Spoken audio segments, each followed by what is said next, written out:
Welcome to the Titans of Foodservice podcast. My name is Nick Portillo, and today I am filming our very first episode. So exciting. There's been a lot of preparation that has gone into this.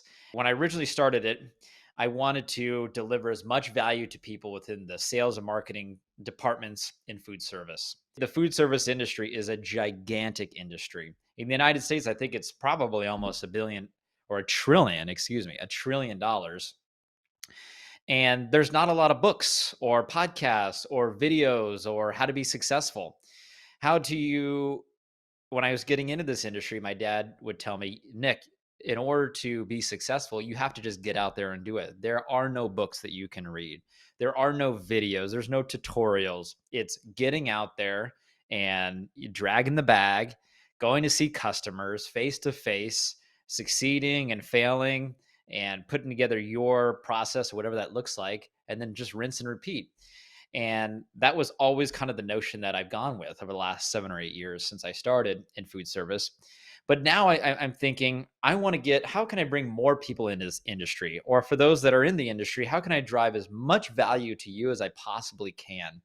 It shouldn't have to be that you have to get out there and really just kind of grind through it and take years to learn. If we can shorten the gap to learning and being successful and helping one another, then our industry is just going to grow at a rapid pace. And you are going to move maybe potentially quicker up in your company, or maybe start your own company, or achieve whatever goals or objectives that you have for yourself. So when I started in food service, I started with my dad in 2015. And my dad and I, we've always had a very close relationship. Growing up, he was my baseball coach. He was my math tutor. He was, of course, my father. As I progressed through high school and moved into college, where I went to college at Chapman University, as I approached my senior year, he started talking about, hey, Nick, I really have an idea. And would you be open to hearing the idea? And I remember thinking, okay, yeah, sure. What are you thinking? So for him, he had been in the food service industry his whole career. He started as a butcher in a meat shop, and he owned his own place for quite a while. And as he got into his early 20s, he was approached by a broadline distributor where he became the center of the protein specialist.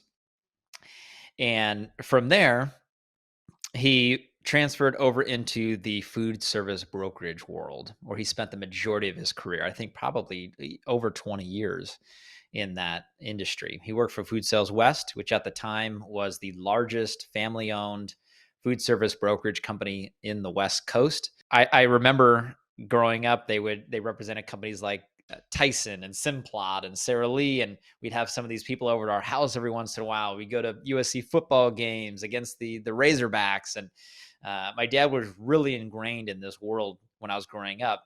And as a kid, I was pretty oblivious to what he would do all day. I never thought of food service as being a home for me or being an industry for me, but he really always had a passion for it, and he built relationships and he built a reputation, and he really had a successful career at Food Sales West. And eventually they got to a point where they wanted to expand, and they wanted to move to a nationwide footprint. And at the time, the footprint was more independently owned food service broker operators. Maybe you might have one in single markets, or maybe you might have some that are in more regionalized, whatever it may be. But what they ended up doing, and I remember when I was a kid, I was probably in about high school, maybe college when this was happening. So think maybe late 2000s, early 2010s. My dad would spend a lot of time on airplanes, going out and meeting with other independently owned food service brokerage houses, and they discuss of, how can we acquire your company, because we have this vision that we want to create one nomenclature, one footprint nationwide. And the value that we're going to bring to our manufacturers is they're going to have maybe one point of contact, they're going to have scale, they're going to have size of sales team, better technology, more dollars to invest into it. It really was a great idea. So he went and spent a lot of time meeting with these independent food service broker operators, and eventually they created Advantage Waypoint. From there, he had a 2-year contract with that company to stay on board. And at the end of his 2-year contract, he was then a free agent. And around the time he became a free agent, I was in my senior year of college. I was a business major, and I was getting a business degree because I really wanted to be in the wealth management space. I wanted to be a financial advisor. It was something that I always had a passion for, something that I found interesting and challenging. Meeting with people and helping their financial success. My second semester senior year, I was working for Wells Fargo Advisors. I'd show up after school every day. They'd give me a list of 600 names, and I would just call that list over and over and over and over again, trying to set up appointments and funnel in leads. And it was a really great learning experience for me. I learned how to be a little bit more comfortable on the phone. I learned how to build out a script, and I learned the very basics of how to sell. So as I progressed through the second semester of my senior year, my dad really, really, really had a great idea.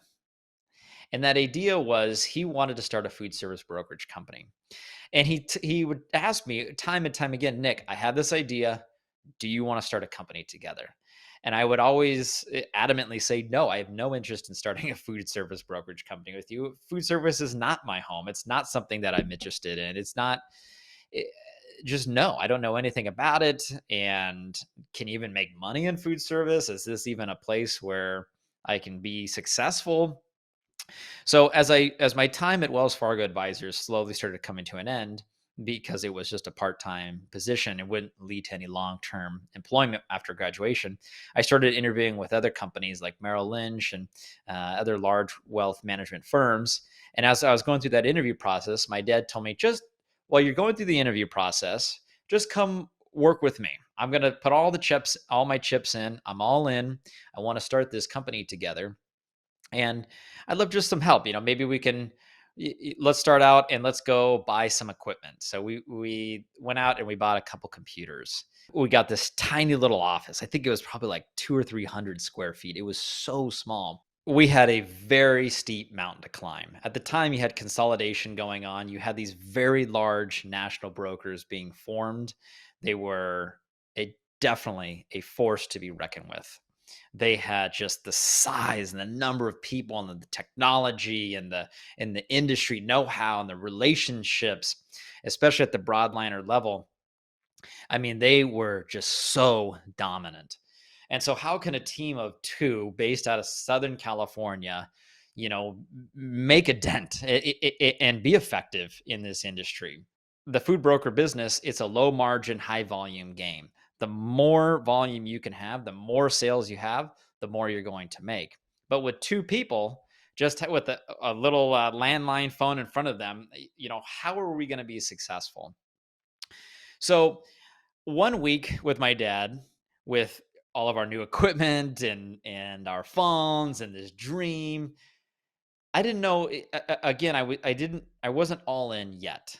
And one week turned into a month, and then a month turned into 3 months. Next thing you know, the summer has ended. We're getting into the fall. Now my first year has concluded, and 3 years goes by, 5 years goes by, and now here we are starting our 8th year together. And it has been one of the most rewarding ventures or journeys that I've ever taken. I mean, my dad truly is a best friend to me. He is a mentor. He's my father. And this journey has been incredibly, incredibly rewarding. But at the time, it was very slow to start. I remember I would really just bang my head against the wall. I would be sending out emails and text messages and trying to find people online. And simultaneously, my dad, he was just a sales animal. He'd have his whiteboard. He'd write down all of his targets every day, and he'd just make the calls over and over and over and over and over again. He'd do that all day long. Where here I am trying to type away and get appointments with operators being like restaurants and college universities and food service accounts like that. And it was really slow to start. We represented a chia company. We represented um, a pizza dough company. We represented pre-made sandwiches. We represent all these companies for free, and we were doing pro bono work. It took us, I think, 10 months until we actually got a client that paid us our first dollar. So it was a process and a half. And I remember in my early days, as I'm sitting there typing away, my dad eventually said, Nick, you got to stop with that. One thing I want you to learn, and one thing that you need to learn to be successful as a food service broker or just in food service in general, is you need to be able to talk to adults. And if you don't start picking up that phone and start dialing, you are never going to make it. You have to feel comfortable being uncomfortable. It was a real mindset shift for me. So, what I started to do was we got set up with a cooler bag, and I went down. I just started on Pacific Coast Highway in Laguna Beach. I went to small little boutique cafes. I'd have my little bottles of chia water. I'd have my sandwiches. I'd have my dough balls, and I would just make presentation, just cold calls all day. And then I would just walk on one street and just hit all the restaurants. And then maybe I'd move over to Newport Beach, and then I'd on PCH and just hit all the restaurants. And then I'd go to Anaheim, where there's tons of different large hotels around the Disneyland area, and I would just walk in, cold call, cold call. I started to build some momentum. I started to build some confidence, which I desperately needed. You know, I had the experience of making cold calls back when I was interning and doing the financial advising game, but this was a whole new world that I had never experienced before. It was scary, and it's hard. And you know, my dad would say, Nick, there's no books that you can read on how to be successful in this industry. And I'm sorry, you just have to get out there and do it. So, how did we navigate through all of this? We had very well established, very strong competition. We were an unknown. We were a two-man team. We were really a man and a half. We had my dad, and then I was a half. I didn't know what I was doing. And so we said, you know what? We need to hire some people. So we went out and hired our first two employees, probably within the first 5 or 6 months of starting the company. Financially, terrible idea. We my dad had leveraged everything as well as myself, our savings accounts, everything to make this work, to bring on two salespeople, outside salespeople, to get out there and, quote unquote, as we say in the industry, drag the bag, which just means taking around a cooler bag of items. It was not a smart investment. And luckily, one of the people, she didn't even make it to the first day on the job. She wanted an advance, a payment advance before starting. And so we said, you know what, it's not going to work out. We can't give anybody a payment advance. And then the other person, he was actually really great to us. And he only lasted 3 months. He ended up, I believe, into the tech space. So he moved out of food service. So again, it was my dad and I. But we stayed at it. And over time, probably about a year and a half into it, we hired on our first person that stuck around, and he was with us for a few years. He had recently retired, and we brought him on to work with us. He worked 2 days a week, and he really became a mentor to me. How to get out there and be comfortable making sales calls. You know, putting together all the documents that you need and all the paperwork and the proper follow up, and how to be effective in the making those sales calls. So he was a huge help to us.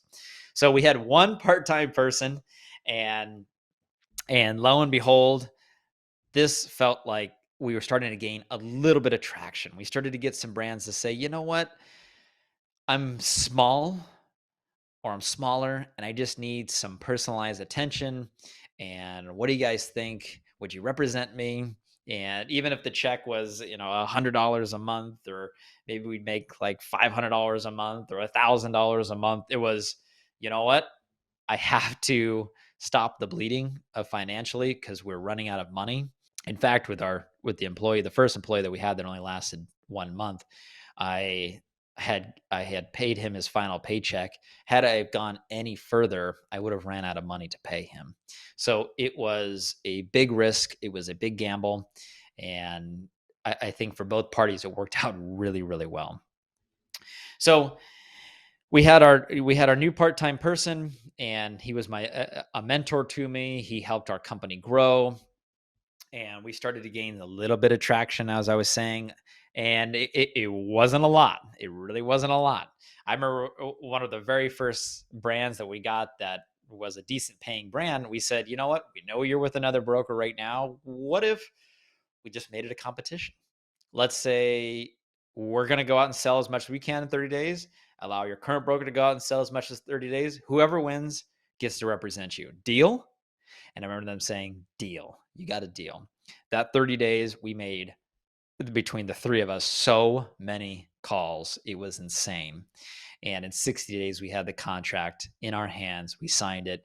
And wow, it was just a relief when you put all of your blood, sweat, and tears into something, and you're just, it's just failure after failure after failure. It was no after no. No, you can't represent me. No, I'm not interested in the products that you have. Come see me in 6 months. New, the words new and change, we found people hate those things. They hate new and they hate change just because it's super uncomfortable. I think just as human beings, it's just difficult to go through that, especially when you make a big decision like hiring a food service broker. There's cost to it. You have to have a relationship with those people. You have to have trust, and there has to be integrity that you're going to get the job done. There's a lot of different moving pieces. And especially if you're with another food service broker at the time, you have to sever relationships and start anew, maybe fly out and do training. There's costs involved.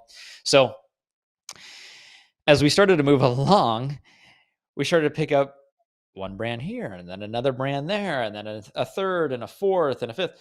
And we started to get to a size where I think we're doing, probably in year 2 or so, we're probably at $200,000. And $200,000 just literally covered our cost. We weren't taking home a paycheck, and again, just kind of reinvesting back into the company. It just really took some time, but $200,000 felt a heck of a lot better than $2.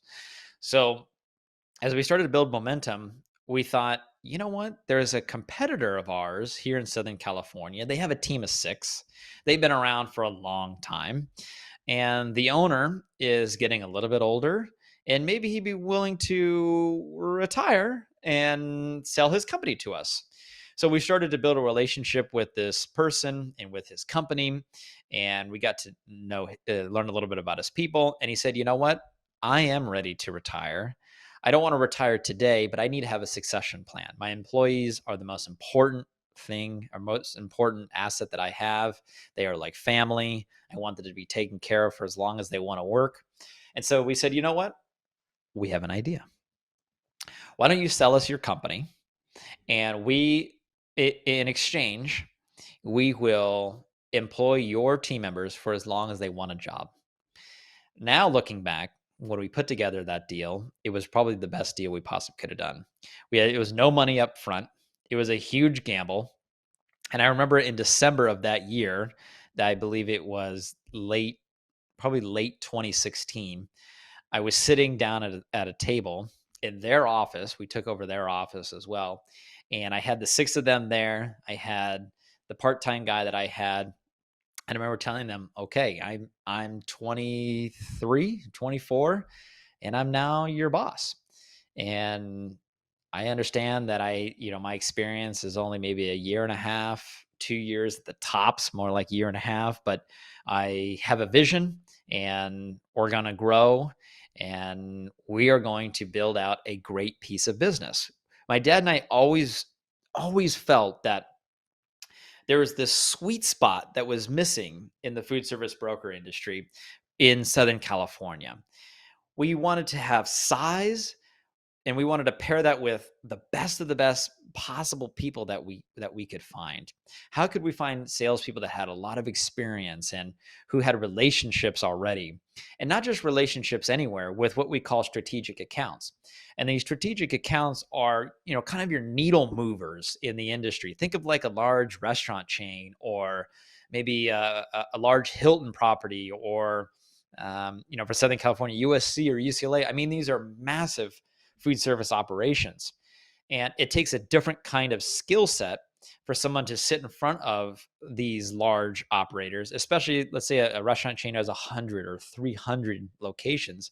to speak their language and understand what is important to them. And so we want to just gather as many of these people as we possibly could and have size. We were never going to get to the size of, some of these national broker organizations, or at least not anytime soon. But we knew we were going to hone in on those strategic accounts, and we were just going to just kind of own them as much as we possibly could. So when I was sitting in front of this group of 6 or 7, 8 people and telling them, hey, I'm now the boss, I'm the 23, 24-year-old boss, it was different. And looking back now, all of those 6, the majority of them retired out themselves, and we still have 2 people left. And they've just been such a breath of fresh air. They've been phenomenal to us. And it was truly a blessing that we were able to meet the owner and meet the company and partner together and acquire their business. And so that was probably late 2016. And as we started to progress, as we got into 2017, I would have been 24 at this point in time. That is the year we went from 200,000, and then in 12 months time, we became $1 million company. At 24 years of age, I never in my wildest dreams thought I would have $1 million company. To get to $1 million, it was very painful. There was a lot of failure. There was a lot of embarrassment. There was a lot of feeling uncomfortable all the time. I'm 29 now today, but at that time, I was the youngest person in every room that I walked into. And so going back to my dad said, Nick, you need to learn how to talk to adults. It's important. I started to see years later that this was a skill that I was starting to develop, and it was super important because I needed to be able to persuade or sell or whatever it may be to people who have been in the industry for such a long time. And how are they going to look down on someone who's 24 and say, I have 30 years of experience, you have 2. There's an experience gap there, and it's something that's scary and it's hard to overcome. But here I was at 24. I had this $1 million company. I remember I had in my office a rolled up sleeping bag, and some nights I would sleep there, or I'd do these crazy hours trying to make this work. I think it was really taking the bull by the horns, if you will, and trying to drag this company along. And as we slowly went, we started to gain traction. We were highly leveraged. Every time we'd make $1, we'd have to spend $1. We were constantly reinvesting back into the business, and it was a scary proposition. But from about 2017 to 2019, we really started to add in some better brands, some bigger brands, some higher paying brands. And then in 2019, it felt like, well, it felt like my world had really started to crumble. The foundation that we had built, it started to have cracks in it. And what had happened was within a 12-month period of time, we had 4 large brands. And these 4 large brands were head and shoulders larger than the other brands that we represented. And some of them were ones that my dad and I brought on ourselves. And then I believe the other 2 of them were from what my dad and I brought on ourselves. And then 2 of them were from the company that we acquired. And all 4 of these companies in a 12-month period of time said, you know what? It's been a good run, but we're gonna look elsewhere, or we were selling our company, or whatever it may have been, and we're gonna go in a different path. So in 2019, it was a huge, huge, huge wake-up call for us. Everything, all of the momentum and the goodwill and everything we had built up was just gone. And we weren't at square one, but we were at a very difficult point in time in 2019. So we started in 2015, and here we are 4 years later in 2019, and our world felt like it was falling apart. So we decided, let's regroup, let's rethink. And by the time we started to again build some momentum, it was March of 2020. I was walking into the back of a kitchen at a large hotel here in Orange County. I had my bag of goods in there and that I was trying to sell. It was pouring down rain. And I remember that just a week or 2 prior, the Expo West that happens every year in Anaheim had just been canceled. There was this thing called COVID, or the coronavirus, going around, and I had no idea what it was. I was still out there trying to sell and bring on new customers. And I remember I went from account to account to account to account that day, and everyone kept saying, "I just lost another group of large catering group, or I just lost another reservation, or there's no one coming tonight," or it was kind of mayhem, and it was scary. And I remember at the end of the day going to the grocery store, standing in the pouring rain, looking at all of these just kind of like uh, droves of people going to the local Ralph's, the local grocery store, and I'd go in there and the shelves are just picked over. I'm just sitting there in the pouring rain thinking, is this the end? We had built this company, my dad and I. In 2019, we lost our four largest brands. And now in 2020, they're shutting everything down. It didn't take long to now we couldn't go out into public anymore, with the exception of going to the grocery store. And between April, May, and June, especially in California, the laws really got very tough for food service operators and food service companies to stay afloat. A lot of places went out of business. And here my dad and I were, we had an entire team of employees, and the overhead and the money isn't coming in, and what are we going to do? And between the time that the first day it shut down to maybe a year and a half later, when the COVID vaccine started to come out, and then the boosters, it took a while. The industry would open up so we could sit outside of restaurants, and then it'd close, and then it'd open a little, and then it'd close. Like it was such an imbalance, and it was super scary. Now looking back, what is it now? 2 years later, here in 2022, my dad and I, we needed the lessons that we learned from COVID. It made us better entrepreneurs. It made our relationships stronger. It made our team stronger. Our processes and our systems got stronger. We really, in 2020, it allowed us the time and the freedom to sit down and think, what is it, determining our why, determining what value can we bring, how can we deliver more value, how can we have better people, better systems, better processes. And as we got into 2021 and 2022, some of our competition, some of them started consolidating even more, and there was more brands available. And here we were sitting there. We had expanded out into Northern California. We had expanded out into Nevada. And here we were sitting there just waiting patiently. And the way our business has really grown is from referrals. So when we have a client that says, "Hey, you know what? I kind of like what you Portillo boys are doing. And so, you know what? I'm going to tell my friends. I'm going to tell my peers."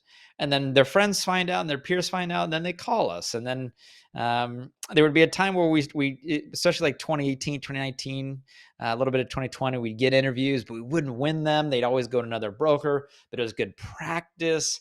And we felt this, again, it's all about that momentum.